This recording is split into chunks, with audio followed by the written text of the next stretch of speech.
dia para você que está com a gente no NE1 a partir de agora. Vamos juntos nesta terça-feira, 11 de março. Eu conto, claro, com a sua companhia até 1 da tarde. Nossos repórteres já estão circulando pelas cidades e a gente traz as principais notícias de hoje para você ficar bem informado. Para começar, imagens na tela para você do centro do Recife. Olha como está o tempo nesse momento. De acordo com a APAC, Agência Pernambucana de Águas e Clima, o céu fica parcialmente nublado na região metropolitana, como está agora ali, principalmente sobre a zona sul do Recife, com chuva, tá? No período da noite, uma chuva fraca. A temperatura deve chegar hoje aos 32 graus. Vamos agora ver alguns dos nossos assuntos de hoje. A dificuldade de acesso à educação. O NE1 conta a história de Clarice, uma menina de 3 anos que está sem conseguir frequentar a escola por falta de um acompanhante para ficar com ela em sala de aula. Tem reclamação de motoristas que passam pelo bairro de Marcos Freire. É por causa desse engarrafamento na estrada da Muribeca, em Jaboatão dos Guararapes. A gente conta já o que está causando esse transtorno todo. O NE1 também fala de mercado de trabalho. Tem oportunidade para cursos de graça para quem quer se qualificar e ir em busca de uma vaga de emprego. Para quem já está empregado, tem orientação sobre hora extra.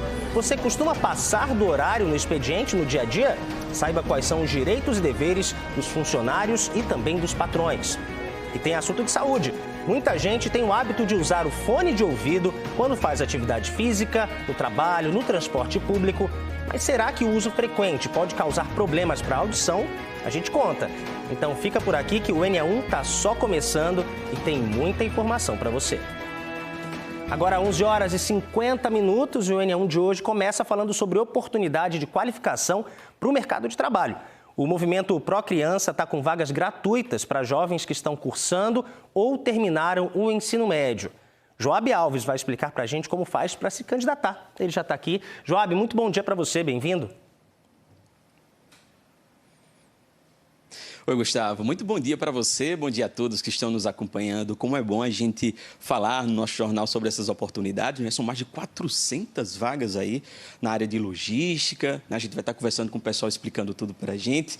E a partir disso, desses cursos, né, que surgem também as oportunidades. Aqui ao meu lado, seja muito bem-vindo, o Maikson Assunção, ele é educador social. Queria que você falasse um pouquinho mais, né, sobre essas oportunidades, 400 vagas.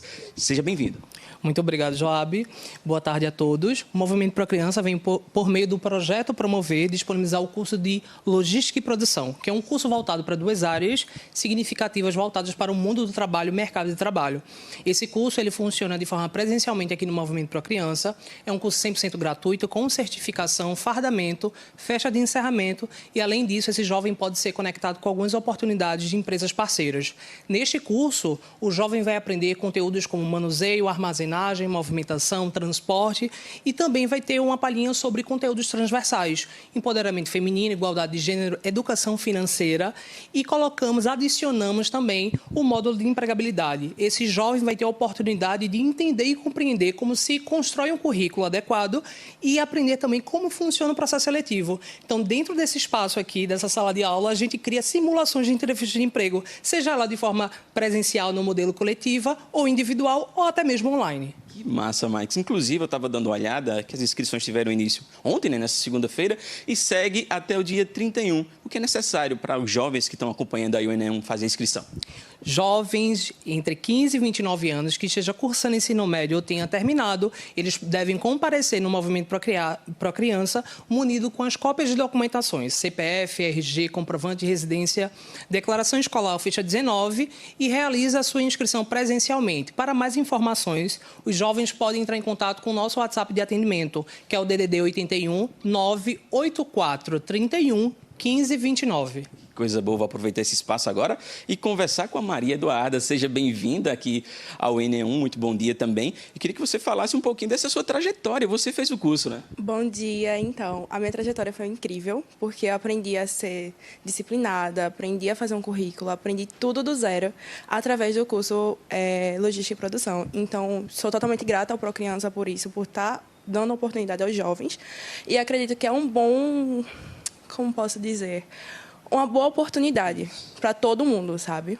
E aí você já está estagiando, está trabalhando? Já estou estagiando em uma das maiores empresas de refrigeração do Brasil. Que coisa boa, muito sucesso para você, viu, Maria Eduarda? É isso, gente, vê que bacana esse projeto que existe desde 1993. Inclusive, daqui a pouquinho a gente vai estar voltando aqui falando sobre esse assunto, falando também sobre a história do movimento Procriança. Daqui a pouquinho eu estou voltando, viu, Gustavo? É com você. Volte sim, Joab. É muito bom, né, quando a gente traz bons exemplos, pessoas que prosperaram com a educação. É isso que a gente quer ver sempre aqui no União. Até já.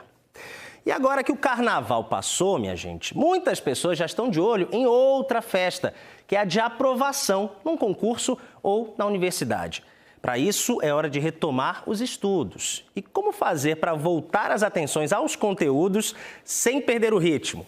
Quem vai ajudar a responder essa pergunta pra gente já está aqui, ó. Juliano Roque. Gil, muito bom dia para você. Conta pra gente, você está numa turma aí de gente estudiosa, focada, né? Quais são as estratégias que você está ouvindo por aí? Estudo, estudo e estudo, Gustavo. Bom dia para você, bom dia para todo mundo também. Eu estou aqui nessa turma de pré-ENEM. Todo mundo aqui já fez ENEM no ano passado, não é isso, minha gente? Já terminou o ensino médio, não é isso? Então tá todo mundo aí já pronto para pegar de novo no batente, para poder estudar. Eu já começo contigo aqui, a nossa conversa. Brincasse o carnaval? Não, eu descansei e viajei. Descansou. E como é que você está sentindo agora para começar essa maratona até o final, até chegar ao ENEM de fato? Eu estou me sentindo bastante ansiosa nessa questão dos estudos, mas eu creio que eu estou tendo uma boa preparação no curso e também com meus familiares que me apoiam e me ajudam bastante. Qual é o teu nome? Maria Eduarda. E você está estudando para fazer o ENEM para qual curso? Medicina. Medicina. Sempre quis isso ou veio depois de um tempo essa questão da medicina? Eu acredito que veio com o tempo, porque quando eu era criança eu queria bastante coisa, mas eu fui me encontrando nessa área. Tá certo. Boa sorte para você. É isso que Maria Eduarda, né, isso falou sobre a questão da ansiedade, né, professor?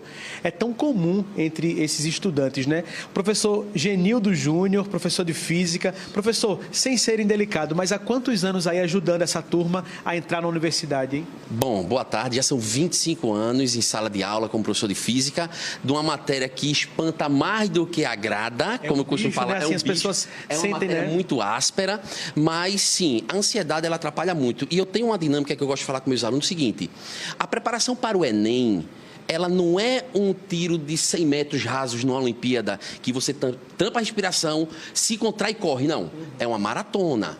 Essa maratona está apenas no início do processo. Então, é você saber dosar seu horário, saber dosar sua carga de estudos, sua carga de aula, entrar no equilíbrio e assim você conseguir correr essa maratona chamada ENEM. Isso que o senhor falou sobre equilíbrio e dosagem de estudo, dosagem do tempo, organização, a gente vai conversar mais um pouquinho, professor, já. Deixa eu falar mais um pouquinho com a turma para saber como é que eles estão. Como é teu nome? Alice. Alice. Também vai fazer para medicina? Não, quero para odonto. Qual? Odonto. Odonto. E diz uma coisa, como você está organizando esse começo de ano? Porque muita gente acredita, né, que o ano começou agora, depois do carnaval. Na verdade, eu estou estudando meio que desde o ano passado, porque eu fiquei com medo de não passar de primeira. Aí meio que eu continuei a estudar, mesmo depois do ENEM. Aí me enrolei para decidir o curso que ia fazer, pensei em mudar, mas eu disse que era aquilo que eu queria mesmo, aí estou tentando de novo. E essa palavra que você falou aí, ela tem um peso muito forte, que é medo. Mas esse medo, ele te paralisa ou ele te faz colocar para frente para estudar mais também? Por um tempo ele tentou me paralisar, mas eu me acalmei, fiquei mais tranquila. Minha família também me apoiou muito e me tranquilizou e disse que ia me apoiar esse ano de novo, aí me deu força. Essa questão da família, do apoio da família é muito bacana. Professor, já a gente volta ao vivo mais um pouquinho aqui no ENEM1. Eu vou conversar mais um pouco com as pessoas e conversar com o senhor, professor, também, para a gente falar direitinho como é possível fazer esse detalhamento do tempo de estudo, né? Essa elaboração do que estudar, qual a preferência e saber se realmente quem começa agora sai na frente de quem só deixa para estudar lá para junho, tá certo? Combinado? Tá certo, combinado. Tá certo. Gustavo, volto com você. Já chama de novo que a gente volta daqui. Chamo sim, Gil. É o tempo que o povo termina aí de fazer esse exercício, que está todo mundo concentrado para fazer. Até já. Bom, outra conquista muito importante é um bom emprego, né? E para chegar lá é preciso enfrentar algumas etapas. Uma delas é a entrevista. Bruno Fonte está chegando para falar mais com a gente sobre esse desafio, porque de fato, né, Bruno, é um desafio essa etapa da entrevista. Muita gente às vezes fica pelo caminho aí, né? Por vários motivos. Fala um pouquinho desse assunto para a gente. Boa tarde. Oi, Gustavo, boa tarde para você, boa tarde para todo mundo. Não essa entrevista que eu vou fazer agora com o Bruno Cunha, meu xará aqui, que ele é analista de carreiras, mas aquela entrevista mesmo que a pessoa fica sentada lá de frente para o recrutador, para o chefe, e aí começa, às vezes, essa conversa tensa. E tem muita gente qualificada, com boas experiências no mercado de trabalho, mas quando vai para a entrevista, às vezes fala muita coisa, né? Fica nessa ansiedade. Mas vamos agora com Bruno Cunha. Bruno, muito boa tarde, obrigado por estar aqui conosco. O senhor estava falando para mim, explicando que há perfis de entrevistados. Cada um vai ter, então, a sua singularidade. O que cada um, assim, dentro desses perfis, eles podem evitar para não se perder nessa conversa? Bom dia a todos que estão nos assistindo, Bruno. Na verdade, é identificar os nossos comportamentos, né? Identificar, na verdade, quais são as nossas características que podem se tornar pontos fortes ou pontos de melhoria durante essa entrevista. Eu vou citar alguns exemplos para os nossos telespectadores entender melhor. Pessoas comunicativas, elas tendem a falar muito, elas tendem a divagar e podem se tornar vulneráveis nesse momento tão importante que é a entrevista. Pessoas mais introspectivas tendem a não comunicar-se de forma devida e não apresentar as suas experiências e sua trajetória profissional de forma assertiva. E isso vai fazer com que o recrutador não compreenda quem é você, não entenda e não consiga enxergar. Ela, diferentemente da comunicativa, ela fica muito ali calada, sem interagir. Com muitos limites, sem interação, e isso dificulta com que o outro te conheça, né? O recrutador vai ter dificuldade de conhecer realmente as suas competências e as suas experiências profissionais. Então, a depender do arquétipo, da personalidade do candidato, das suas características enquanto profissional, é preciso primeiro a gente ter esse autoconhecimento e compreender aonde estão as nossas vulnerabilidades e passar a trabalhá-las, né? Por que tem tanta gente qualificada que não consegue, então, passar nessas entrevistas? É exatamente dentro do que você falou. Elas, às vezes, fazem perguntas a mais, elas se vendem demais, assim, falam muito delas e não deixam, talvez, esse recrutador fazer essas perguntas. Não adianta, Bruno, ter a melhor qualificação do mundo ou a melhor experiência do mundo. Eu preciso saber comunicar isso, né, naquele momento tão importante. E saber comunicar é falar das nossas atividades, das nossas atribuições, do que nós queremos propor enquanto trabalho, né, que resultados a gente quer proporcionar através daquela vaga naquela empresa. Então, se a gente não se comunica de forma assertiva e de forma adequada, a gente não consegue transmitir para aquele recrutador os nossos potenciais, né, os nossos talentos enquanto profissional. E aí, sem dúvida, isso pode, né, abrir espaço para o nosso concorrente sair na frente da gente. Tem uma pergunta que pega muito, parece simples, mas é assim, qual o seu maior defeito?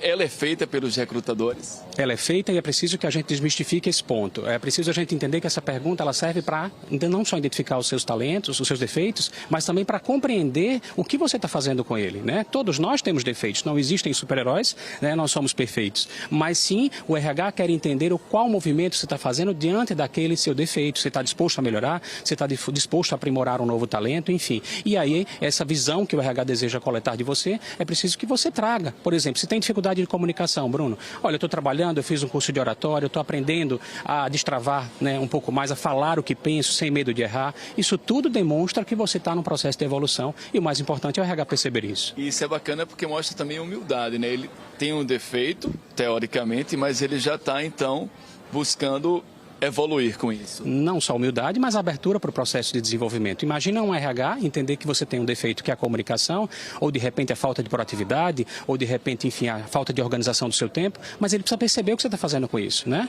E aí, novamente, eu repito, não tenham medo de falar dos seus defeitos, né? É importante a gente demonstrar essas vulnerabilidades, somos humanos, mas é preciso a gente reforçar o que nós estamos fazendo para melhorar e buscar nosso desenvolvimento profissional. Só para eu terminar com o senhor, essa pergunta, então, sobre remuneração, a carga horária, isso também pode ser feito, principalmente sobre remuneração, sobre também alguns benefícios futuros? Pode não, deve ser feito, Bruno, porque salário é alinhamento de expectativas, né? É como um casamento, eu vou trabalhar naquela organização, naquela empresa durante um bom tempo, então eu estou alinhando as minhas motivações, até quanto eu quero ganhar, até quanto a empresa vai me oferecer. Então é um casamento perfeito quando a gente alinha realmente essas expectativas e a gente consegue, sem dúvida, evoluir de forma saudável. Bruno, muito obrigado por essa entrevista, que as pessoas entendam também e que ajudem essas pessoas que têm competência, que têm qualificação, mas às vezes não passam nessas entrevistas. Eu volto com você, Gustavo. Muito obrigado aos Brunos por essa entrevista sobre entrevistas de emprego, dicas muito importantes. Depois do intervalo, a dificuldade de acesso à educação. O NE1 conta a história de Clarice, uma menina de 3 anos que está sem conseguir frequentar a escola por falta de um acompanhante para ficar com ela em sala de aula. E tem reclamação de motoristas que passam pelo bairro de Marcos Freire. É por causa desse engarrafamento na estrada da Muribeca, em Jaboatão. A gente conta já o que está causando todo esse transtorno. Agora, 12h03, o NE1 volta já. Não sai daí.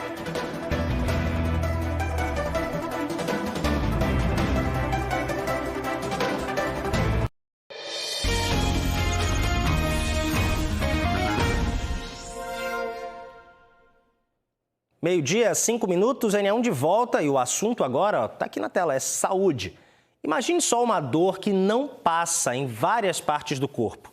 É essa a realidade de quem tem fibromialgia, uma doença que se espalha pelo organismo sem uma causa conhecida e ainda gera outros desconfortos.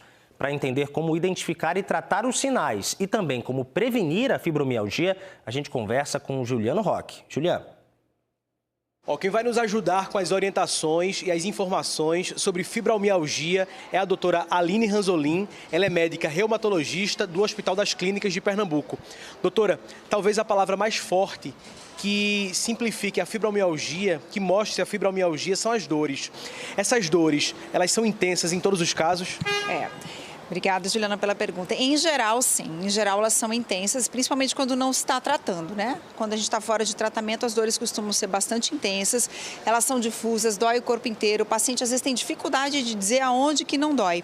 E, normalmente, elas vêm acompanhadas de outros sintomas, como uma fadiga, um cansaço muito grande, uma dificuldade com o sono, ou de começar o sono, ou de manter esse sono, alterações cognitivas de concentração, de memória, dores em outros locais. Muitas vezes são coisas inespecíficas que a gente tem dificuldade de juntar tudo e fazer o diagnóstico da fibromialgia. Quem mais tem fibromialgia? Em geral, a fibromialgia ela acomete um pouco mais mulheres do que homens, mas a gente encontra fibromialgia em crianças, em adolescentes. Acredita-se que exista uma predisposição na genética, né? Numa forma de interpretar essa dor.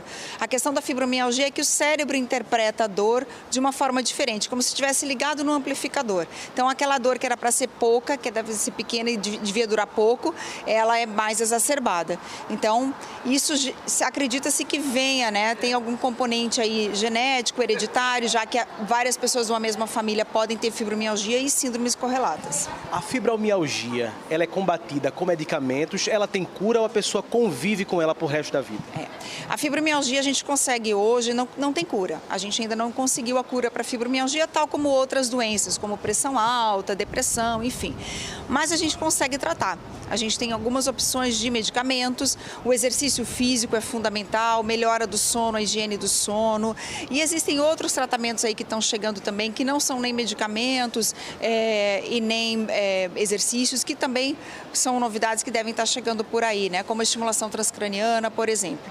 Mas a gente consegue melhorar bastante a qualidade de vida dos pacientes quando esse tratamento é feito, ele é continuado e ele é mantido. Algumas pessoas estão mandando perguntas para a gente dizendo o seguinte, é o exemplo de Gisele. Ela disse que tem fibromialgia e o médico dela disse que ela é PCD. Todo mundo que tem a fibromialgia entra no quadro de PCD ou qual é o caso que leva a essa condição? Não é todo mundo, né? Vários pacientes com fibromialgia estão conseguindo fazer o tratamento, conseguem aderir à medicação, ao exercício, conseguem ficar bem e ter uma boa qualidade de vida. Os casos de maior dificuldade ou de maior incapacidade, eles têm que ser avaliados individualmente. Então, vai ser aquele médico, aquela médica que conhece o seu paciente, que acompanha o seu paciente, que consegue determinar se existe algum grau de incapacidade. Às vezes é uma incapacidade que é temporária, às vezes é uma incapacidade para determinada coisa, não é uma incapacidade total. Então, isso tem que ser avaliado, né? Tal como outras doenças, como depressão, por exemplo. Não todo paciente com depressão que tenha essas dificuldades, mas na fibromialgia é isso, a gente precisa avaliar todo um contexto para entender se aquele paciente se encaixa com alguma pessoa que está com dificuldade na sua capacidade laborativa. Doutora, o caminho pelo SUS para procurar ajuda, como faz? É pelo postinho de saúde, A fibromialgia, como é uma doença extremamente frequente, ela 2 a 3% da população tem fibromialgia, geralmente os pacientes consultam primeiro no posto de saúde, o médico de lá pode fazer os exames básicos, que não são exames sofisticados que a gente precisa para fazer um diagnóstico diagnóstico diferencial e, no caso de ele não conseguir tratar esse paciente na atenção básica, no posto de saúde, encaminhar para um reumatologista da atenção secundária ou da atenção terciária também. Doutora Aline, para a gente fechar a nossa conversa, existe um sintoma que não seja a dor específica para o gatilho de se investigar, de repente, uma fibromialgia? A condição que a gente diz que é obrigatória é a dor. E a dor, ela tem que ser difusa. Então, não adianta, às vezes, a pessoa tem uma dor na coluna. Estou com fibromialgia. Não, a dor, a característica dela é dor difusa. A partir de um paciente que tenha dor difusa, crônica, que dure mais do que 3 meses, a gente pode seguir na investigação, procurando outros sintomas e, principalmente, descartando outras patologias, outras doenças. Doutora Aline Ranzolin, ela é médica reumatologista do Hospital das Clínicas. Muito obrigado pela conversa, pelos esclarecimentos. Vamos falar agora de hora extra de trabalho. É um assunto que acaba provocando muitas dúvidas entre funcionários e empregadores. Quem vai conversar com a gente agora sobre esse direito do trabalhador é Bruno Fontes, que já está aqui. Bruno, existe algum limite nessas horas excedentes de trabalho? Olha, isso aí é uma questão bem complexa, né? Complicada, mas veja só. Primeiro de tudo, tem que ter um bom acordo, claro, da empresa, dentro também com essa convenção coletiva, toda essa parte legal trabalhista e também o trabalhador. Um trabalhador não pode exceder de jeito nenhum por dia esse limite de 10 horas. Ele só pode trabalhar no máximo 10 horas em um dia. E uma outra coisa também, um outro ponto que também vem dentro de todo esse banco de horas, porque o banco de horas não é essa questão negativa dele estar devendo horas. Muita gente pensa assim, tem um banco de horas, mas ela vai compensar. Vamos dizer que hoje ele saia mais cedo, então ele excedeu 1, 2 horas. Amanhã ele pode também fazer um outro acordo de sair um pouco antes. Então tudo isso tem que ser bem negociado, mas ele também vai receber essa hora extra. Existe isso, então, esse sistema também misto. Às vezes a pessoa, então, vai optar por receber essa hora extra ou então ela pode folgar. E também tem algumas empresas que elas aderem a apenas um sistema, ou paga hora extra ou então depois a folga. Mas é claro que isso tudo, como eu bem disse, tem que ser tudo bem amarradinho entre o patrão e também esse trabalhador. Eu estive nós estamos aqui no shopping Rio Mar, conversamos inclusive com alguns funcionários daqui, mas antes a gente foi lá no SESA, uma empresa de tecnologia, para saber então dessa parte aí, o que é que acontece nessas grandes empresas, qual o sistema que elas estão adotando e qual o comportamento também desses funcionários. Vamos assistir essa reportagem e depois a gente vai conversar aqui com um especialista, um advogado que está com a gente, que ele vai falar então sobre esse direito do trabalhador. Vamos ver a reportagem. 600 funcionários e colaboradores trabalham nesta empresa de tecnologia no Porto do Recife, o SESA. Aqui existe o banco de horas e o pagamento de horas extras. Um sistema misto, onde o departamento pessoal verifica todo mês o cumprimento da carga horária de cada funcionário. Nossas horas extras são apuradas mensalmente e nós temos um banco de horas autorizados pelo sindicato, né? E essas horas são acumuladas e no final do semestre a gente faz o pagamento para quem não folgou, quem não fez a compensação dessas horas. Então a cada 6 meses existe todo o fechamento do banco, é pago para quem tem horas e começa um novo banco. Esse prazo tem que ser de 6 meses? Sim, isso está em convenção, né? Na nossa categoria, tem que ser de 6 meses. A coordenadora do departamento pessoal disse que o banco de horas com folgas ou pagamento das horas extras estimula o funcionário e aumenta a produtividade da empresa. O gestor vai analisar o seu projeto, a necessidade daquela pessoa lá, poder se ausentar ou não, e a necessidade pessoal, né? Que às vezes é muito importante, você já comprou uma passagem, já tinha se programado. Então o gestor geralmente pode flexibilizar, mas é sempre o gestor que tem autonomia para determinar, né? Se vai liberar ou não. O que é que os colaboradores, os funcionários preferem aqui? Depende, é muito variado. Com uma necessidade particular, você precisar se ausentar do trabalho e depois pagar essas horas, compensar, é bom. Mas receber também é, né? Que é o dinheiro no bolso. Vânia é dona de uma loja que faz reparos de roupas no Shopping Rio Mar. Ela disse que a carga horária diária aqui dos funcionários dela é de 7h30. 30 minutos são para a refeição do trabalhador.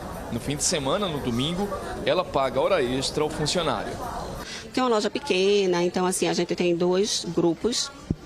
um pela manhã e outro à tarde.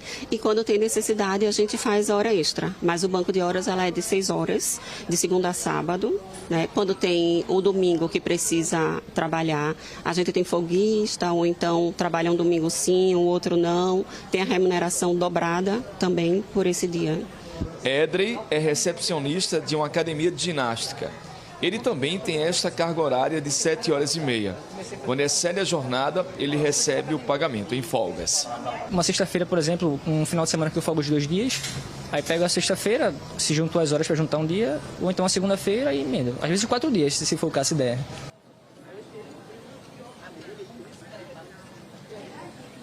É isso, você então percebeu essa diferença que tem de empresa para empresa e também o que cada trabalhador, então, ele acordou com esse patrão, né, com o chefe, com o gestor, por exemplo, do RH, de Recursos Humanos.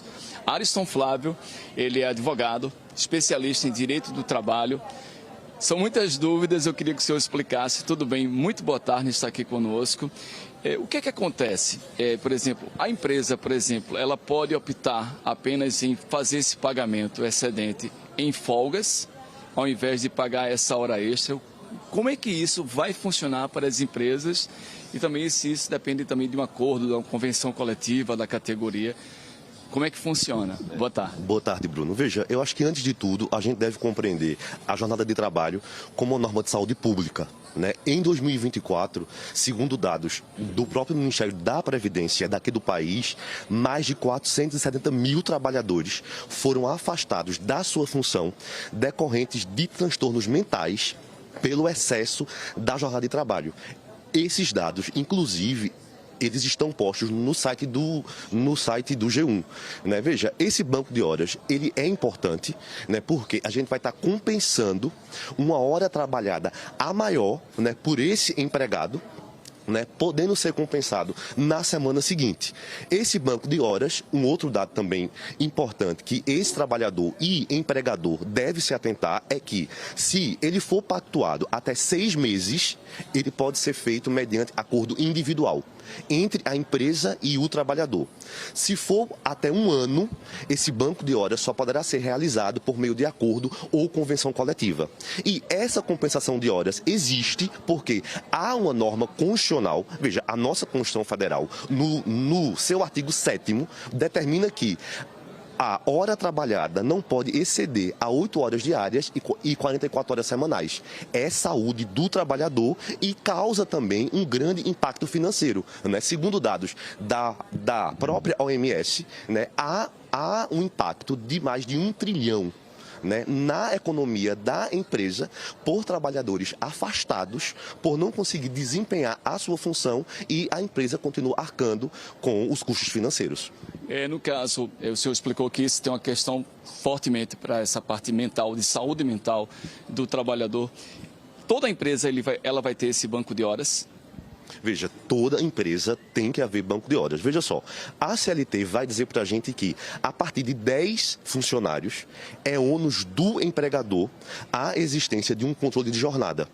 Esse banco de horas existe para a gente ter uma relação mais maleável, de acordo com o exercício da função, da atividade desempenhada por esse trabalhador. Né? Veja, não vai ser toda, sempre, que vai ser devido o pagamento da hora extra. Veja, essa hora extra será paga toda vez que esse horário de 8 horas exceder até 2 horas por dia. Se passar, por exemplo, passar de 10 horas, ele trabalhou mais de 10 horas, a empresa tem que pagar. Se passar mais de 10 horas, hora extra mais o adicional noturno. Veja, aí o que a legislação vai dizer? Eu vou ter também a possibilidade de estipular um banco de horas, que é um acordo entre trabalhador e empregador, para que essa hora não seja paga e seja compensada no dia seguinte ou na semana seguinte. Isso num prazo de 6 meses, no máximo de 6 meses? Veja, se o banco de horas for pactuado mediante acordo individual, empregador e trabalhador, até 6 meses. Se esse banco de horas for estipulado mediante acordo ou convenção coletiva, até 1 ano. Só para terminar com o senhor, e quando tem aquela hora extra 100%, num feriado ou num domingo, ele pode também dizer, não, eu vou dar uma outra folga para você, porque você trabalhou esse domingo? a empresa também pode fazer isso? Veja, depende. Se essa categoria tiver pactuado um acordo ou uma convenção coletiva que determine essa possibilidade de pagamento ou compensação, aí vai depender da categoria e da existência ou não de um acordo ou convenção coletiva celebrado. Muito obrigado, Ariston Flávio, explicando então um pouco dessa questão do banco de horas, né, o pagamento de hora extra, ou essa compensação, essa folga, entendendo principalmente, como ele falou, do caso também de muitas empresas com problemas de funcionários com saúde mental. A gente volta com você, Gustavo. É importante, né, Bruno, que cada profissional procure o seu sindicato, né, da categoria para saber se há um acordo ou não, até para saber o que cobrar, né, no caso de hora extra, no caso de algo que tenha relação com saúde mental do trabalhador. Obrigado, Bruno.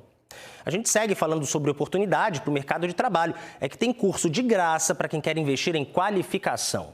Joab Alves traz esse assunto para a gente, ele está lá no Movimento Pro Criança, onde sempre tem oferta de cursos, né, Joab? Você já falou no começo do jornal sobre isso. Quais atividades são oferecidas aí?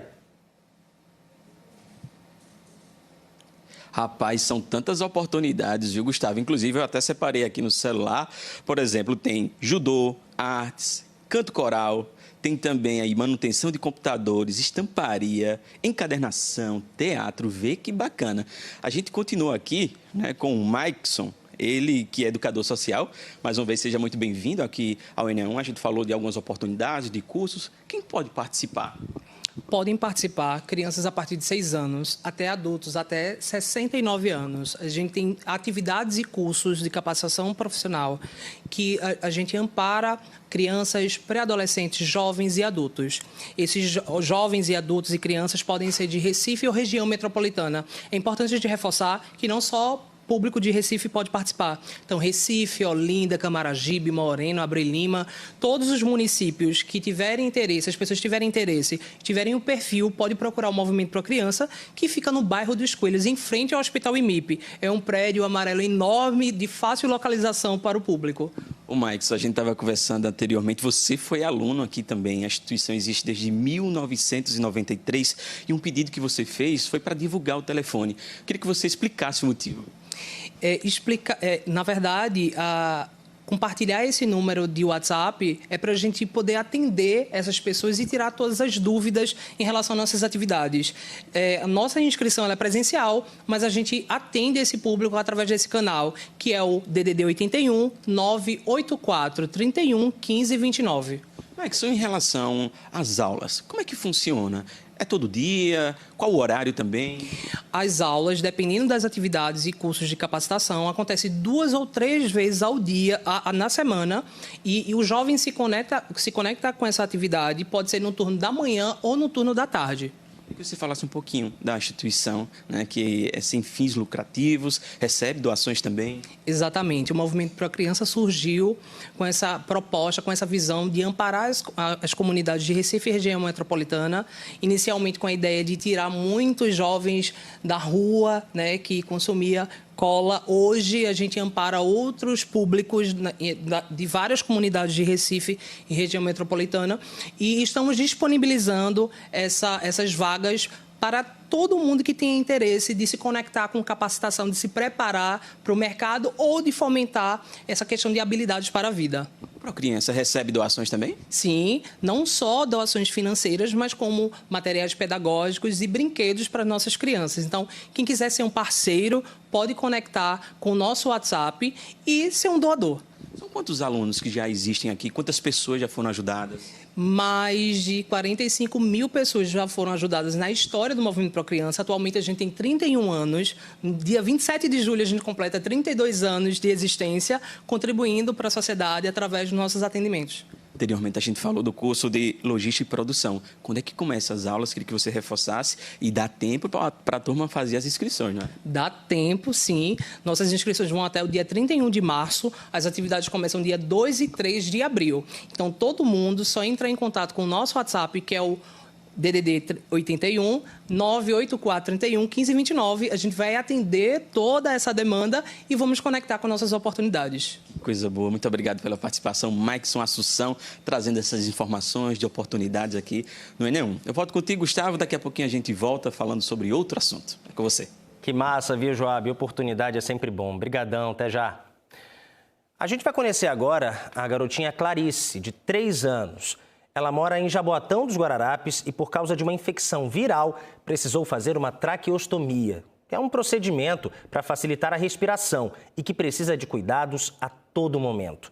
A mãe dela está bem angustiada. Clarice está sem estudar porque a escola dela não tem um cuidador que possa acompanhar a menina nas aulas. Clarice tem 3 anos. Ela e a irmã Eloá, que tem 7, são super apegadas. Adoram brincar juntas na casa onde moram com a mãe Isabel e uma irmã mais velha. A traqueostomia que a menina tem não é impedimento para quase nada. Traqueostomia é um procedimento feito em pacientes com obstrução das vias aéreas e que precisam de assistência respiratória de forma prolongada. Quando tinha 1 mês de vida, Clarice teve bronquiolite, infecção viral que afeta as vias respiratórias de bebês e crianças. A situação se agravou e ela acabou tendo que passar pelo procedimento. Ficou entubada durante 46 dias na UTI do Oswaldo Cruz. Só pôde sair de lá com a traqueostomia, porque fez várias extubações e não tinha sucesso, né? E aí, por isso, os médicos optaram por botar a traqueostomia. Daí por diante, ela foi descoberto que ela tinha uma estenose subglótica de 2º grau. A família vive no bairro de Prazeres, em Jaboatão dos Guararapes. Isabel disse que Clarice consegue levar uma vida normal, na medida do possível. Durante o dia, precisa usar nebulizador e aspirador para eliminar secreções. A mãe faz tudo com prática, habilidade e a paciência que a situação exige, mas nem sempre consegue atender todas as necessidades da garota. São vários os desafios que Isabel e a filha enfrentam desde que a menina nasceu. E não são apenas em relação à saúde dela. Este é o 2º ano que a mãe tenta que Clarice frequente a escola e não consegue. É numa instituição pública de ensino de Jaboatão dos Guararapes, a CEMEI, Centro Municipal de Educação Infantil Maria de Fátima. A gestão informou que não tem profissional capacitado para acompanhar a garota durante as aulas. Isabel está revoltada com a situação. Porque criança é curiosa, a criança pode meter a mão, querer puxar, porque o ano passado aconteceu isso. Nos 2 primeiros dias que eu levei ela para a escola, uma criança ia puxar. E assim, pode colocar alguma coisinha dentro do buraquinho da tráqueo, sem ninguém ver. A escola em si, ela acolhe Clarice, até porque as diretoras de lá já conhecem Clarice por conta da outra irmã dela que estudou na mesma escola. O problema veio da Secretaria de Educação de Crianças Especiais. Essa semana eu fui lá, né? E aí ela disse que ela precisa de um cuidador. A senhora quer esperar ou a senhora tem outra opção de fazer uma... Se a senhora conhecer alguém que é da área que estuda pedagogia e queira fazer estágio, a senhora me indica e eu mando diretamente para Clarice. Eu disse, tá certo. Porém, depois eu pensando direitinho, eu disse, não, mas essa pessoa ela tem que passar por um treinamento. Enquanto isso, Clarice não se desgruda da mochila nova que ganhou para usar na escola. E não vê a hora de poder acompanhar a irmã naquilo que mais tem vontade.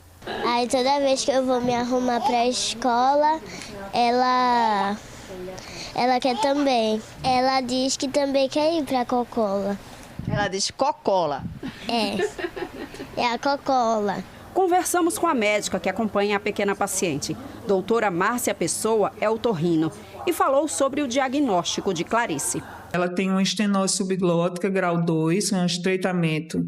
É um estreitamento dessa traqueia. E ela tem também um diagnóstico de traqueomalácia, ou seja, um amolecimento da traqueia que não permite ela ficar sem um dispositivo, que é a cânula, né, de traqueostomia. Não é um prognóstico assim que me dá uma segurança de eu decanulá-la rapidamente, mas ela é uma paciente que provavelmente ficará sem cânula em torno de 2 anos no máximo. Doutora Márcia informou que nada disso impede a menina de ir para a escola. Pelo contrário. Deve, né? Assim, é orientado por nós, otorrinos de via aérea, os cirurgiões pediátricos, os cirurgiões torácicos que lidam com crianças nessa condição, que eles não modifiquem a condição cognitiva, o desenvolvimento neuropsicomotor deles. Então, para isso, a gente precisa que essas crianças frequentem escolas, que brinquem. A especialista alertou que, enquanto Clarice estiver estudando, precisa de um profissional de saúde acompanhando a menina e que possa oferecer atendimento em caso de necessidade. Qual é o profissional recomendado para que acompanhe a menina? Um técnico de enfermagem. Se a criança está muito secretiva, essa cânula pode também ocluir. Então, a gente precisa de um aspirador na escola, a gente precisa de uma técnica para recolocar caso saia esse dispositivo do pescocinho da criança. A Secretaria de Educação de Jaboatão dos Guararapes disse que vai disponibilizar um profissional de apoio pedagógico para acompanhar Clarice na sala de aula. E explicou que a Prefeitura recentemente realizou um concurso público para várias áreas, incluindo a educação. A Secretaria disse ainda que dos 169 aprovados nesse concurso, 42 tomaram posse e vão começar a trabalhar na área da educação do município. 12h30, 12h31, hora de circular pelo trânsito da região metropolitana, começando com imagens ao vivo da Avenida Agamenon Magalhães, aí no sentido Espinheiro. Tá bem tranquilo esse trecho aí da Agamenon, você vê que não há congestionamento no cruzamento. A gente segue agora ao vivo para a Avenida Pan-Nordestina, em Olinda. Os dois caminhos bem tranquilos. A gente vê uma pessoa ali atravessando bem fora da faixa, né, no sentido cidade da região metropolitana, paulista. E, pelo visto, vai atravessar também na outra pista que já está um pouquinho parada, porque o sinal fechou ali para os carros que seguem rumo ao Recife. Agora outra câmera para a gente ao vivo, Avenida Antônio de Góes, aí bairro do Pina, zona sul da capital. Os carros estão seguindo aí pelo centro da cidade, para o centro da cidade, também sem nenhum congestionamento. Agora 12h31. Mais cedo, o Globocop sobrevoou a estrada da Muribeca, na PE 17. Essa rodovia que fica entre Jaboatão Centro e a BR-101. É um trecho bastante movimentado, por onde passam vários veículos e caminhões de carga e descarga, por causa da localização, né, de muitas empresas e galpões nessa região. A rodovia passou por obras de requalificação e ganhou asfalto novo no ano passado. Por lá também foram instalados novos sinais de trânsito, isso na semana passada. Só que a população está reclamando que esses novos semáforos atrapalham mais que ajudam e tem causado muitos transtornos para os motoristas que circulam pela estrada. E a gente recebeu muitas mensagens pelo nosso canal Globo, mensagens de moradores e de motoristas que circulam pela estrada da Muribeca. Aqui a gente tem essas mensagens, vamos dar uma olhada aqui? A gente tem a mensagem de Daniel aqui no topo. Gostaria muito que vocês pudessem dar uma olhadinha no farol que foi colocado na entrada de Marcos Freire, na estrada da Muribeca. Está um sufoco. Tem também o Denison. Gostaria de pedir que vocês fizessem uma reportagem aqui na entrada de Marcos Freire, pois colocaram um semáforo lá que está causando congestionamentos terríveis na estrada da Muribeca. A Cris também disse, à noite está sendo verdadeira tortura. Veículos parados desde a saída da Muribeca até esse bendito sinal, entre aspas. Passamos mais de 30 minutos para chegar nesse trecho, da saída até o sinal. Tem mensagem também do Alexandre Antônio. Gostaria que fizesse uma reportagem na estrada da Muribeca. É que colocaram um semáforo lá que está travando a BR-101 toda, desde a entrada da UR5.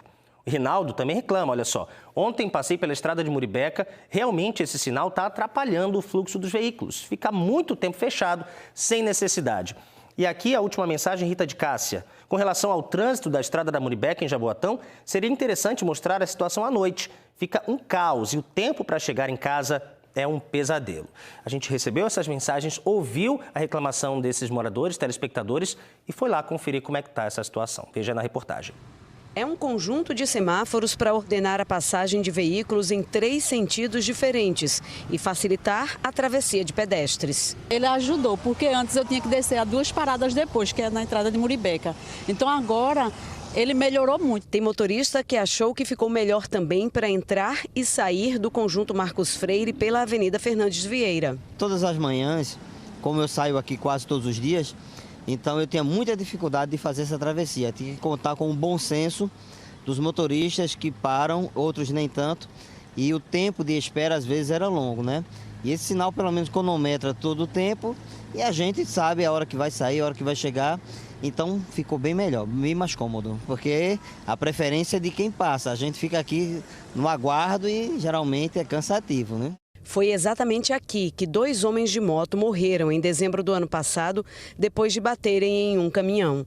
Na ocasião, as pessoas pediam a instalação de semáforo. O DR, o Departamento de Estradas de Rodagem, colocou. Foi bom. Melhorou como? Melhorou 100%. É? É. Qual Qual foi a melhoria que você sentiu? Assim, tanto a saída como aqui acontecia muito acidente mesmo. Então ele diminuiu muito, até por respeito cada um poder passar, né? Não ficar tanta gente acumulando, né? Mas na estrada da Muribeca, a reclamação é grande. As pessoas dizem que o trânsito ficou ainda mais difícil. Mudou significativamente. Para você ter ideia, a gente, do horário de pico de 7 até umas 10 horas, a gente passa aqui 40 minutos a 1 hora para vir ou de Jaboatão ou se vir até a Ceasa ainda fica engarrafado, só por conta desse semáforo, depois que colocaram. Colocou numa sexta-feira, na mesma sexta-feira travou o trânsito. Se você passar aqui, daqui a meia hora já é outra história, já é outro trânsito, está todo mundo parado aqui, engarrafado. Porque não tem como circular devido a esse sinal que eles colocaram, que é o sinal de 4 tempos. E aí a gente fica sem poder andar. Foi bom esse sinal aqui? Não, foi péssimo. Por quê? Tá demorando muito. Tá atrasando a viagem? Então, muito.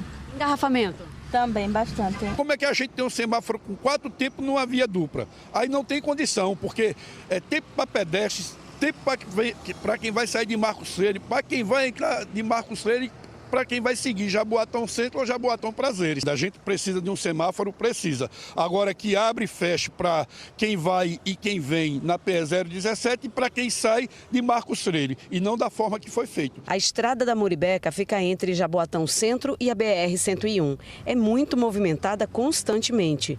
É o endereço de muitas empresas e galpões e, por isso, usada por veículos grandes. No trecho em que os semáforos foram instalados, o acostamento virou faixa de rolamento e fica todo mundo misturado, ciclistas também. Depois, os veículos têm que voltar para a pista principal e o trânsito afunila, fica mais lento. E ainda tem aqueles que não querem parar. Para fugir do semáforo, passam por esta parte por fora do asfalto. Não tem fundamento isso aí não. Não sei para que fizeram isso aí. Colocar lombada eletrônica é melhor. Lombada do que quebra-mola, do que sinal, é muito parecido para trás. Veja o trânsito, veja. Quando eu ia entrar aqui, eu ia sofrer um acidente, o caminhão não viu o sinal, ia batendo atrás de mim, eu parado ali porque o sinal estava fechado, é pior. Os semáforos foram instalados na semana passada e em apenas alguns dias, os motoristas contam que perceberam o trânsito piorar na estrada da Muribeca. Hoje, o funcionamento desses equipamentos passou por avaliação. Uma equipe técnica a serviço do DR trouxe aparelhos que verificam a programação dos semáforos. Os funcionários iriam analisar o funcionamento dos outros semáforos que já existiam na entrada do conjunto Muribeca, poucos metros à frente, no sentido da BR-101. Assim, seria possível avaliar se nesses 2 pontos os sinais abrem e fecham ao mesmo tempo para não engarrafar.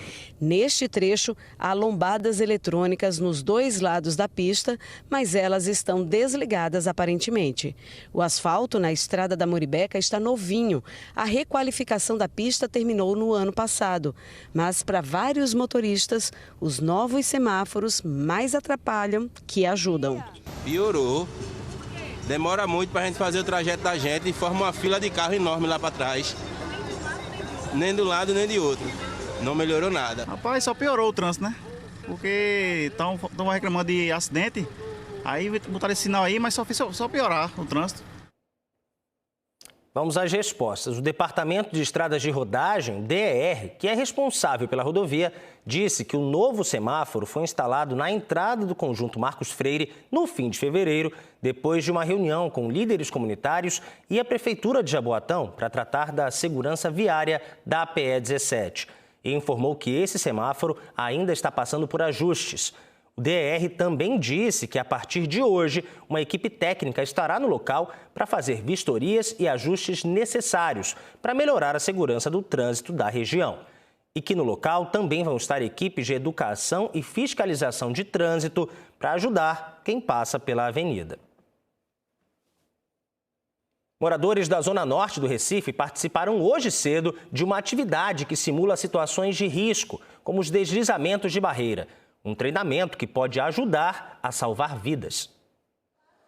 Os relatos de medo dos moradores da rua São Domingos Sávio, no Alto José Bonifácio, Zona Norte do Recife, foram determinantes para a simulação de tragédia. Nós já tivemos muito problema, muitos mesmo, de deslizamento, de morte, graças a Deus não. Mas muitas pessoas já perderam suas casas, já perderam seus móveis, né? Já passaram por dificuldades assim, de ficar com medo, temerosas. Essa atividade não é para assustar ninguém, pelo contrário, é para orientar as pessoas sobre como elas devem agir em uma situação de emergência. E sair o mais rápido possível do local de perigo nem sempre é tão fácil como se imagina. Este é o principal som de alerta. E aqui é Jaime quem apita. Ele é morador da comunidade e fez um treinamento para atuar voluntariamente como agente comunitário da Defesa Civil.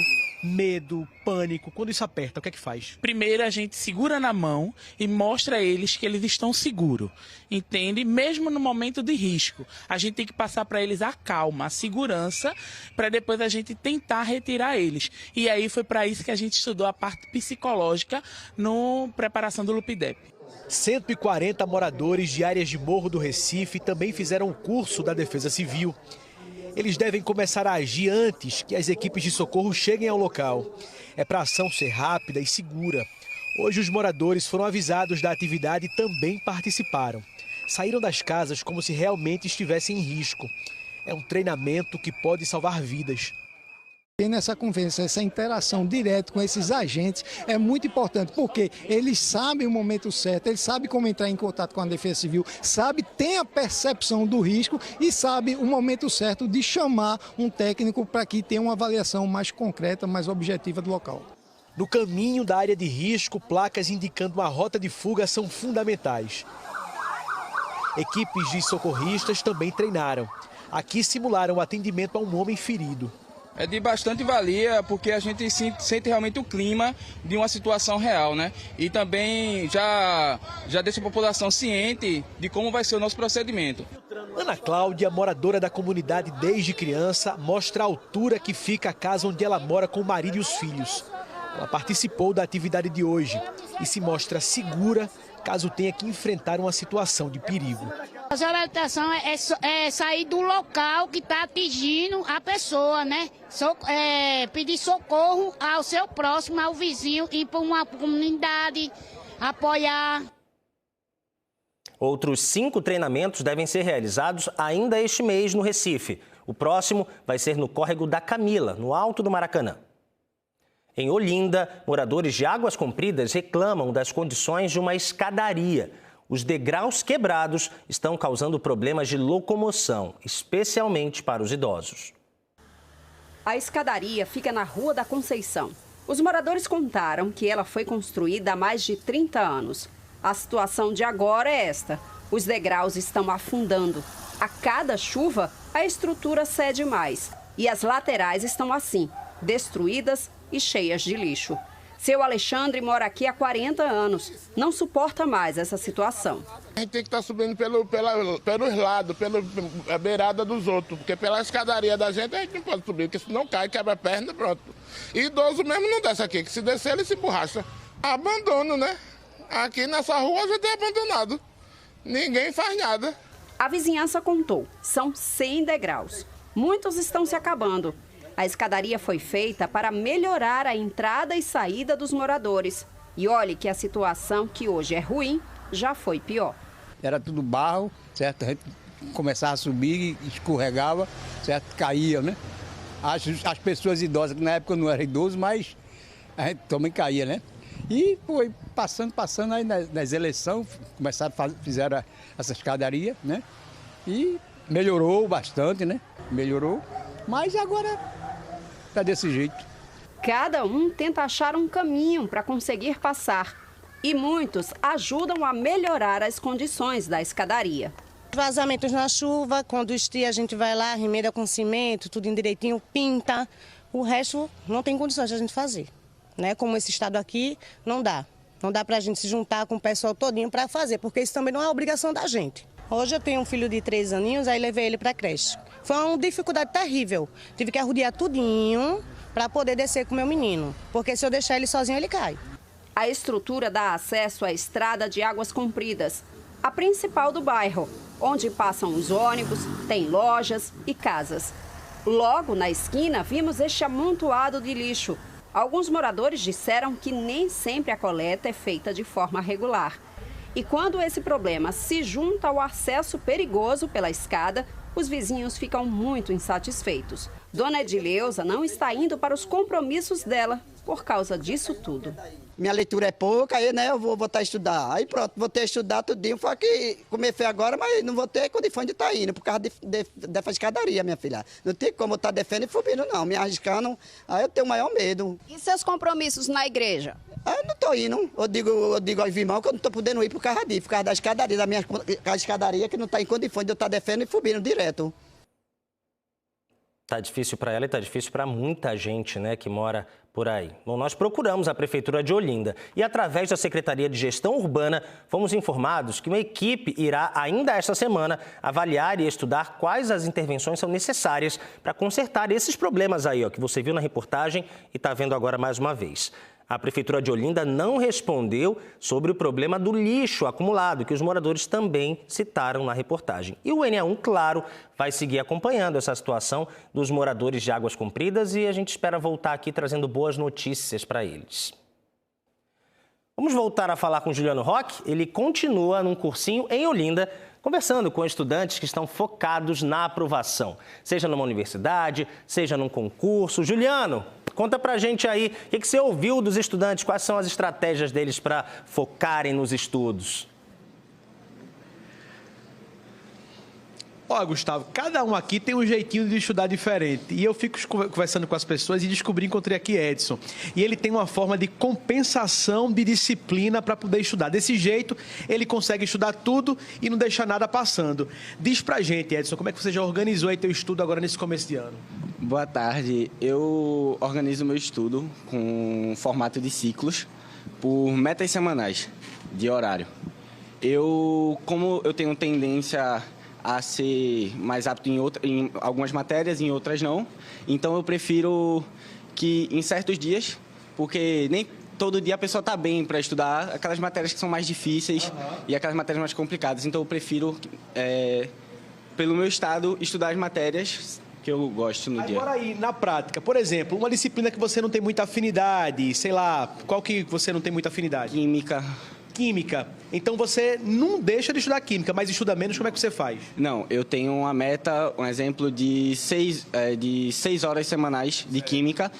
Então eu tenho que bater essa meta, mas não necessariamente toda terça-feira eu tenho que estudar química. Então eu espalho. Acha que está dando certo assim? Sim, sim. Você vai fazer ENEM para quê? Para medicina. Tá seguro? Tô sim, 100%. Dessa vez vai? Com certeza. Eu tô torcendo, viu? Obrigado. Bora ver se esse método aí, médito Edson, ele vai dar certo. Eu vou conversar aqui com o professor Genildo Júnior mais uma vez. Professor, isso que Edson fez vale muito, né? Porque não tem receita de bolo para organizar estudo, né? Como é que você orienta os estudantes, hein?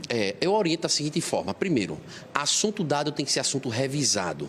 E como ele falou, ele tem uma dificuldade numa matéria ou tem uma predisposição, ele consegue dosar melhor o tempo dele para ele ser eficaz naquele horário. Não adianta eu passar 2, 3 horas na disciplina que eu não vou render bem. Então, tenho que ser eficaz. Então, a distribuição do horário de estudo, eu sempre aconselho assim, eu até brinco, não dê paracetamol para todo mundo, não. Cada um precisa de uma dosagem diferente, porque cada um tem uma necessidade diferente. Às vezes é o mesmo curso.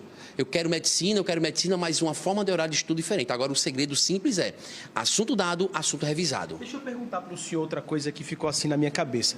Todo mundo que está aqui está focado no Enem. Isso. Nós ainda estamos no mês de março. Isso. Ou, para essa turma, nós já estamos no mês de março? Já estamos no mês de março. E com uma pequena particularidade. A gente passou 10 dias agora praticamente sem nenhuma aula, que foi justamente o carnaval com o período pós-carnaval e retornamos agora. E aí eu dou um conselho para todo mundo. Quem está nessa pisada, nessa maratona, pode até não ter aula por um feriado, mas deixar de estudar não. Porque o segredo é sempre estar estudando, nem que seja um pouco, mas sempre estar praticando. Agora, ainda nesse primeiro semestre, é ideal que os estudantes eles continuem já fazendo os simulados e resolvendo questões de outras provas passadas? Isso. Quanto mais ele praticar, melhor. Quanto mais ele cria essa prática, alguns utilizam o mecanismo de assistir videoaulas, de repetir uma aula que ele viu de manhã, mas se ele não praticar, não está fazendo muita coisa, né? É praticar todo dia, muito exercício. Vou conversar aqui com outras pessoas também. Cadê aqui que eu não falei ainda? Edson, já vi aqui. Vamos aqui com você. Como é teu nome? Kevin. Kevin, você também está prestando para medicina? Sim, para medicina também. Como é que está o ritmo de estudo? Então, eu dividi, eu fico mais focado nos estudos durante a madrugada. Eu prefiro dormir 9 horas da noite e acordar 3 horas. Eu fico estudando, faço o Anki, que é revisão por flashcards, fico até mais ou menos 5 horas. Tomo café, depois academia, aí depois eu venho para o curso. Quando eu saio do curso, vou para casa, academia de novo, para ficar bem no meu corpo e para tirar o estresse também com cardio. Entendeu? E não te cansa não estudar durante as madrugadas, não? Não, eu prefiro que é melhor, que não tem barulho, é mais silencioso lá em casa também. É uma saída bacana. Eu vou perguntar aqui ao professor se esse jeito, professor, de estudar durante a madrugada, que é um horário em que os médicos geralmente indicam para que a gente esteja dormindo, porque é a hora do melhor sono, porque é a hora em que a gente descansa mais, trocar esse horário para estudar. Ele está fazendo correto ou é um jeito que vale para ele? Se está funcionando para ele, a gente tem que ter muita cautela. O que eu costumo falar é, primeiro, natural. O que é natural? É horário de repouso, que é o sono, e horário de alimentação. Apesar de já serem jovens, na casa de 17, 18 anos, mas a gente tem a fase de crescimento, que é uma fase de absorção. Sim. E o horário de descanso é obrigatório para isso. Eu tenho aula, eu absolvo, eu pratico, eu absorvo mais, eu descanso, eu também absolvo. Então, a troca de horário é um pouco arriscado. Professor Genildo, muito obrigado, viu, pela aula aqui. Gente, parabéns para todo mundo, boa sorte, bom Enem. Já a gente está aqui de novo para mostrar todo mundo aí passando e sendo aprovado. Volto com você, Gustavo. Cada um do seu jeito, buscando a mesma coisa, né, Juliano? A aprovação, o sucesso, uma vida melhor. Boa sorte para todos eles aí e para todo mundo que está aí nessa mesma maratona de estudos. Bom, logo mais no Jornal Hoje você vai ver que a ANAC suspendeu as operações da Voipaz por falta de segurança. Aqui no estado, a empresa opera voos entre o Recife e Fernando de Noronha. César Tralli, boa tarde. Olá, boa tarde. Obrigado sempre aqui pela nossa parceria. Você vai ver daqui a pouco uma situação impressionante. É uma operação policial no Rio para demolir um resort do chefe de uma facção criminosa. Olha isso, ó. Tem lago artificial, piscinas, areia da praia, academia de ginástica. O complexo do traficante Peixão fica em Parada de Lucas e foi construído em área de proteção ambiental. O criminoso está foragido. Proibida de levantar voo. A ANAC suspendeu hoje todas as operações da Voipaz por falta de segurança. A Agência Nacional de Aviação Civil informou que a empresa não conseguiu resolver irregularidades identificadas. A fiscalização em cima da companhia aumentou depois da tragédia com um avião que caiu em Vinhedo, matando as 62 pessoas a bordo. Espero você no JH, não perca, até já. A morte de Brenda Sofia Melo de Santana, a menina de 11 anos que sofreu uma parada cardiorrespiratória após inalar substâncias tóxicas de um produto de higiene pessoal em Bom Jardim, no Agreste de Pernambuco, segue sob investigação da Polícia Civil. Segundo a família da criança, ela aspirou o produto para cumprir um desafio que viu na internet. Essa notícia está lá no G1 Pernambuco. Você pode acessar apontando a câmera do seu celular para o QR Code que está aí na tela. Os repórteres do G1 conversaram com um médico que atendeu a menina. Ele explicou como a substância consegue penetrar rapidamente nos brônquios, comprometendo a oxigenação. Também foram ouvidos outros especialistas que falaram sobre os riscos de aspirar esses componentes presentes no aerossol e por que pode levar à morte. Tá tudo lá no G1 Pernambuco, é só acessar e conferir. O NE1 fala agora sobre um problema nos tendões, aquelas estruturas que ligam os músculos aos ossos e possibilitam os movimentos. Joab Alves está aqui e traz mais detalhes ao vivo ao lado de uma médica. Inclusive, essa sugestão veio de uma telespectadora que mandou mensagem para a gente, né, Joab? Isso mesmo, Gustavo. É muito importante essa participação das pessoas que estão em casa, né, nos ajudando a fazer esse telejornal. E essa pergunta veio do Agreste, tá? É a Carol, ela pergunta o seguinte: olá, bom dia, sou a Carol de Toritama, fiz um ultrassom no meu joelho e acusou uma tendinopatia. Queria saber como tratar. Aqui ao meu lado está a Zaira Pinto, ela que é médica, seja muito bem-vinda aqui ao ENE1. Queria que a senhora respondesse essa pergunta da Carol, que veio lá de Toritama. Beleza, tudo bem, pessoal? Tudo bem, galera do ENE1? Sou Zaira. Então, primeiro, o nome feio, né? Tendinopatia. É muito comum do paciente abrir o exame, já ver aquele monte de palavrão, ficar nervoso, procurar no Google, mas é muito simples. Tendinopatia é uma doença do tendão. Tendão, onde é que a gente tem? Doutora, eu tenho tendão só na mão? Não, você tem tendão no ombro, você tem tendão no quadril. Aonde mexe, você tem tendão, porque o tendão é a cordinha que puxa o membro, né? A cordinha que está ligada ao osso e se liga o músculo se liga ao osso para fazer esse movimento. E onde tem tendão, a gente pode ter as tendinopatias, que nada mais é do que a doença do tendão. Tá certo?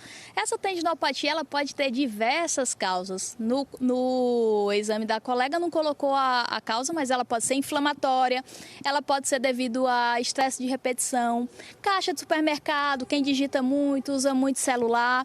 Ela pode ser inflamatória devido a algumas doenças, artrite reumatoide, pacientes mais idosos que têm uma condição inflamatória crônica, jogadores de futebol, peladeiro, gosta de jogar uma bolinha no final de semana, esses tendões também podem vir a inflamar. Pois é, um nome bem difícil, quase que eu não conseguia falar. Ô, doutora, e em relação ao tratamento, como é que funciona? Isso, o tratamento vai depender da causa, porque a gente já viu que a tendinopatia tem várias causas. Pode ser desde tratamento mais simples, como gelo, repouso, usozinho de anti-inflamatório, algumas medicações, ou tratamentos mais complexos, quando a gente já tem uma degeneração, uma doença desse tendão de uma forma mais grave, tá? Que ele perde um pouco a função. Às vezes a gente precisa fazer alguma cirurgia, uma troca, uma limpeza desse tendão, como eu costumo brincar com meus pacientes, fazer uma faxina no tendão. Nesse processo é comum também a fisioterapia? Exatamente. O fisioterapeuta, ele anda lado a lado do ortopedista. E eles vão ajudar muito a gente no fortalecimento da musculatura, porque o músculo forte, a chance de você ter uma doença do tendão, ela é menor, porque o tendão é só a cordinha que o músculo vai usar ele para puxar. Então, se o músculo está mais forte, se o paciente está com musculatura mais complacente, então a chance dele ter essas doenças tendinosas são menores. Doutora, inclusive a gente estava conversando anteriormente, eu até lhe perguntei qual a diferença da tendinite, por exemplo. Isso, a tendinite, ela é um tipo de tendinopatia.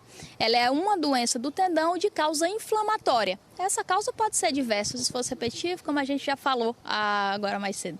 Algum medicamento específico, a gente sabe que sempre é importante o acompanhamento médico, mas existe algum medicamento, alguma pomada? Isso, geralmente o pessoal pode usa anti-inflamatórios, né? Esses anti-inflamatórios podem ser por via oral ou por via tópica, mas sempre procurar o médico, porque às vezes essa tendinite pode ser só a pontinha do iceberg, tá? Existem alguns tendões que a própria anatomia do tendão já predispõe uma tendinite, porque são tendões que têm pouca vascularização, são pouco irrigados, chega pouco sangue. Tendão de Aquiles, no calcanhar, tendinite no ombro. E aí, nesses locais, a chance de você ter uma doença degenerativa, uma tendinite, é maior. Bem rapidinho, tem como prevenir? Tem.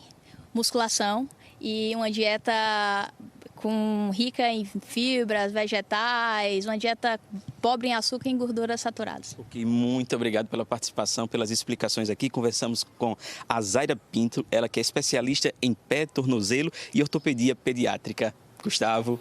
Obrigado, Joab. Obrigado, doutora Zaira, também. Tenho certeza que muita gente agora está em casa mexendo o ombro, o joelho, o tornozelo para saber se está tudo em dia. Se sentir alguma dor, procure o médico, viu? A gente continua falando de saúde, com um alerta para quem gosta de ouvir conteúdos como músicas, podcasts, por exemplo, usando fone de ouvido. Vamos conversar sobre esse assunto com o Giano Roque para entender se tem o jeito certo, o tempo indicado para usar esse aparelhinho que já faz parte da rotina de muita gente, inclusive da nossa, né, Gil? Você só está me ouvindo aí porque está com fone de ouvido, a gente precisa dele, mas tem que usar com muito cuidado, né, não?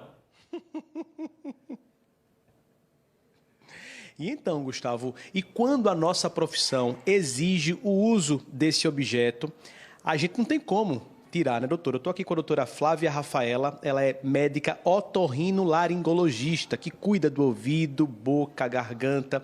Mas, doutora, esse fone aqui ficou quase indispensável na vida da gente. Existe um jeito certo para isso?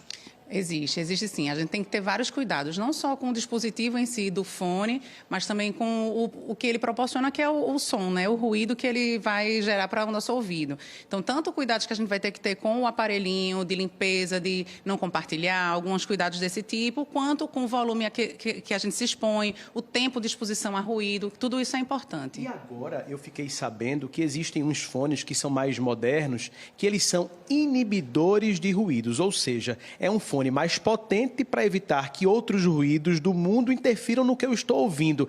Esses fones, eles são mais agressivos à nossa audição? Na verdade, não. O intuito ideal, assim, o intuito inicial de se criar esse tipo de fone foi para tentar justamente, anulando esse ruído ambiente, que você use num volume menor. Então, assim, em vez de você precisar de um volume maior para poder vencer o ruído que está cerca de você, você precisar de um volume menor. Só que isso também tem, enfim, tem gente que não respeita mesmo tendo esse cancelamento do ruído, e isso também destreina um pouco o cérebro da gente a depender do tempo de uso desse fone, porque o nosso cérebro faz esse cancelamento do ruído naturalmente. A gente, quando se expõe a um ruído, a gente tem vários ruídos de fundo que o cérebro vai ignorando, e a proposta do fone seria fazer mais ou menos isso também. Doutora, alguns fones, principalmente aqueles que a gente usa para usar música, para correr na praia, para academia, a gente às vezes vai aumentando e ele dá um limite. Acima daquele limite já fica mais alto. A gente tem realmente que respeitar aquele limite básico que ele oferece para a gente? Com certeza, isso é um dos cuidados principais em relação ao fone.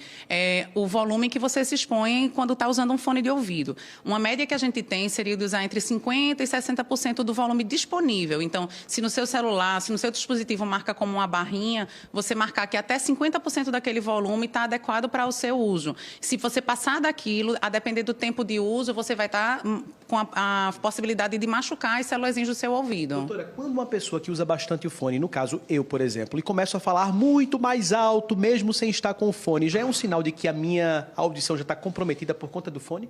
Pode ser, não necessariamente pode ser só pelo hábito que você quer terminar adquirindo de falar mais alto, mas pode sim ser já um sinal. Então, tanto se o paciente começar a ter zumbido, se ele começar a ter a sensação de que o ouvido está tampado, com plenitude, se ele começar a falar alto demais, aí a gente sempre orienta, né, que procure uma assistência para fazer uma avaliação, para realmente checar se é só por hábito ou não, se realmente já tem alguma lesão inicial, pelo menos. Então, com cuidado, dá para usar? Dá sim. O fone, ele não é proibido. É engraçado que, às vezes, no consultório, os pais chegam e falam, ele usa muito fone. E tem que proibir, não é que é proibido, mas tem que ter alguns cuidados, como eu falei, tanto em relação à higienização, a não compartilhar, que é bem comum com os adolescentes, mas também em relação ao volume que a gente se expõe. Doutora, muito obrigado, viu, pelas explicações. Muito obrigado. Saúde para os nossos ouvidos, viu? Gustavo, volto com você. Saúde para os nossos ouvidos, Juliano. Muito obrigado. Obrigado, doutora, também pela participação. Agora, 1h02, o NE1 vai circular um pouquinho mais pelo trânsito da região metropolitana. Imagens ao vivo para você, olha só, da Ponte Duarte Coelho, na área central do Recife, que liga a Boa Vista a Santo Antônio. Ela estava linda no carnaval com o galo gigante, mas agora está assim, ó, tá vazia, sentido Conde da Boa Vista, pouco trânsito por aí. Pegando o caminho da Zona Norte, vamos para a Avenida Conselheiro Rosa e Silva, nos Aflitos. Esse é o cruzamento com a Avenida Santos Dumont. Um trânsito que está fluindo, mas também sem grandes dificuldades.